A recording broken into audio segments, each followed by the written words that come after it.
associate editors and our editors, and let everybody know how this works tonight, because oftentimes it's like magic. You either make it or you don't, or you get published or you don't, or you come to one of these things and there's 50 people here or 4, and we don't know why that is all the time. Anyway, we're really, really, really fortunate. This issue is actually the first issue we ever published that's sold out, and sold out in 3 days. Wow.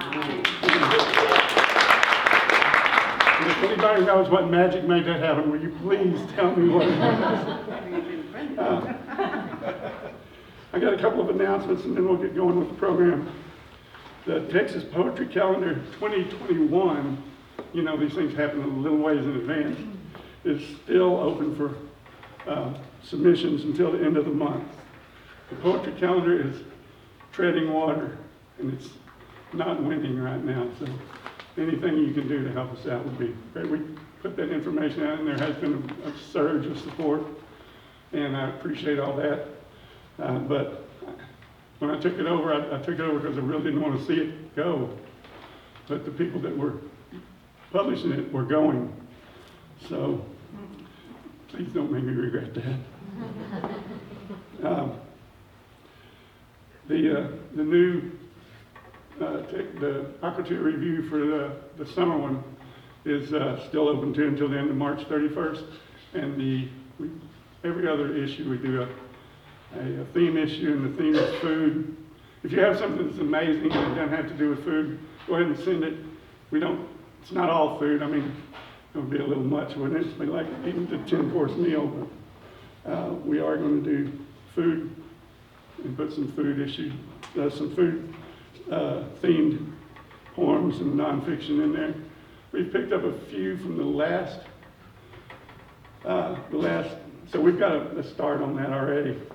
I was going to introduce our new assistant editors, but I'm going to do that at the end because I really want to start a little bit early. If you're in Houston on the 28th, or San Antonio on the 4th of March, and you want to relive this spectacular, just let me know and I'll tell you where it is. Or just go on our website, it's there too. First off, I'm going to introduce a person that's been by my side since we first started this thing, middle of 2017. So yeah, we're still young, but we're growing. And she's been amazing. She served as the president of the board of directors. Gogi Hale.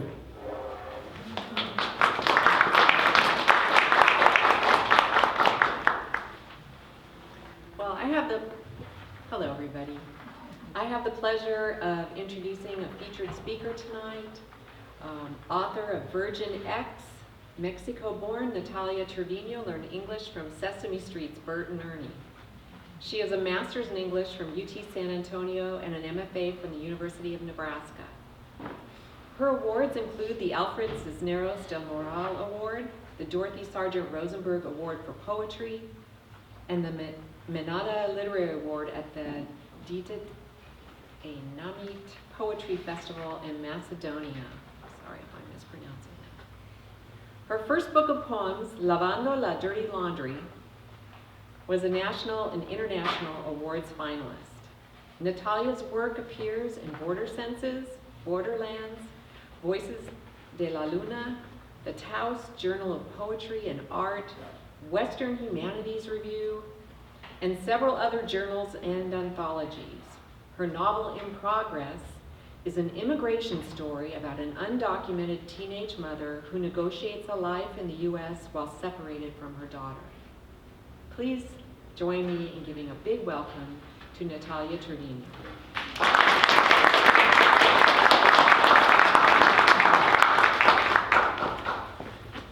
Thank you so much.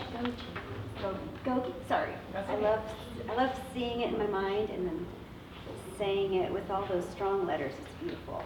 And an anthology about food. I mean, food as metaphor. I mean, there's so many possibilities for that anthology, Tony. So I think that's a great idea for expanding our conversation about how we nurture each other and ourselves. So that's great. I'm going to read a couple of poems and then introduce the winner of the Julia Darling Poetry Prize that I was the judge for, and it was quite an honor to do that. So my chapbook, Virgin X, is a study in the many faces of the Virgin Mary. She has so many identities, and I wanted to know more about them. Mostly so I could connect to my grandmother, who I was always separated from. She lived on one side of the border and me on the other. And of course, that created a great chasm of longing. And after her death, of discovery and of the Virgin. So some of you might know in October 1970, San Juan, Texas made international headlines when a retired school teacher smashed a single-engine airplane into a schoolhouse and a shrine to La Virgen. And this would have happened during my grandmother's lifetime, and I think it's partly why she told me, es muy milagrosa. You know, this is why I worship her. So this is called Between Wings. Your arms stretch under the blue garment, not feathered, not under Guadalupe's drapery of sky, nor below the hot blanket of holy breath. Your stiff garment forms a pair of wings from the apex of your neck. Only your clothing reveals it is you, thin, a spine, a column under that dress. The carver left your eyes open, floated earth's effigy inside your crown to remind us of this weight on your head. It was a retired school teacher who flew the body of an airplane into your shrine that morning, announced he wanted to kill Catholics, Methodists, and Mexicans, crashed between the shrine and the school, between children having lunch and supplicants at prayer. The exploding fuselage lodged in the beam in the silent spine of your winged building did not kill a single person on the ground. And so as you can see, my grandmother would have said, that's the miracle. The woman, I asked her, why do you pray to that virgin? And she said, es muy milagrosa. She's, as if I was completely uninformed, which I was. So I wrote several poems to the Virgin and for the Virgin, looking at artwork about her. And this is a poem about the Annunciation story. And it's a necrastic poem looking at the painting by Carlo Crivelli called Annunciation with Saint Emilius. It was a clear gap in the clouds when I'd forget I was reading a radiance.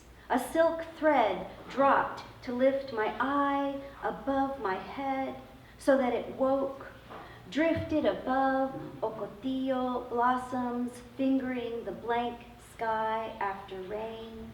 My lungs suddenly awake, not with breath or the making of breath.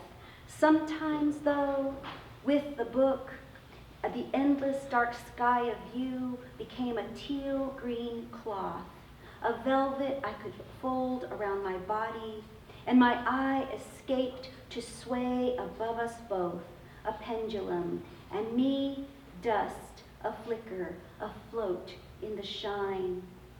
How some of my thickest prayers measured the smallness of this day, packaged the words a certain way, cut through the thicket of being nearly a woman, of wanting a child, bloating with child, of fetching water, wine, butter, of long hours spent waiting for dough to billow.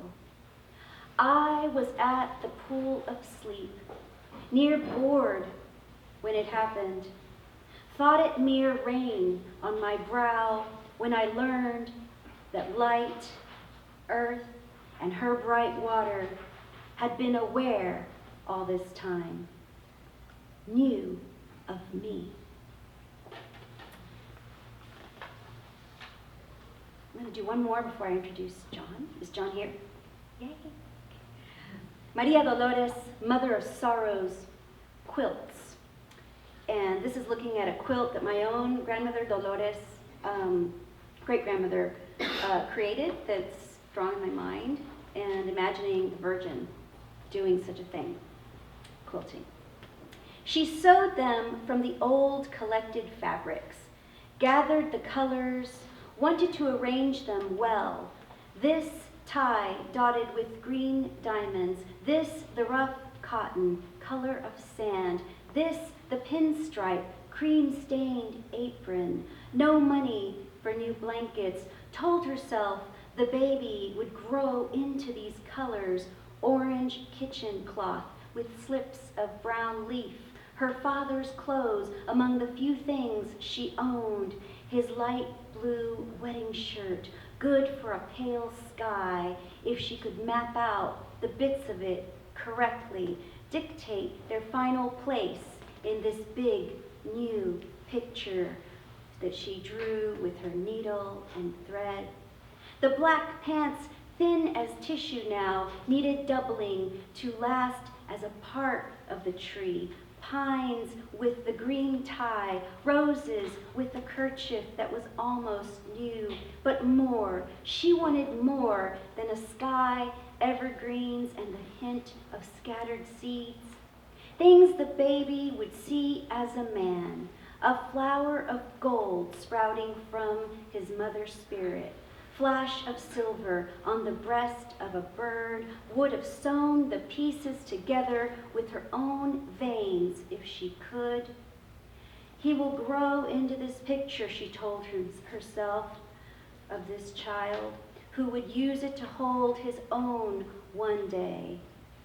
At the time of this stitching, she simply did not know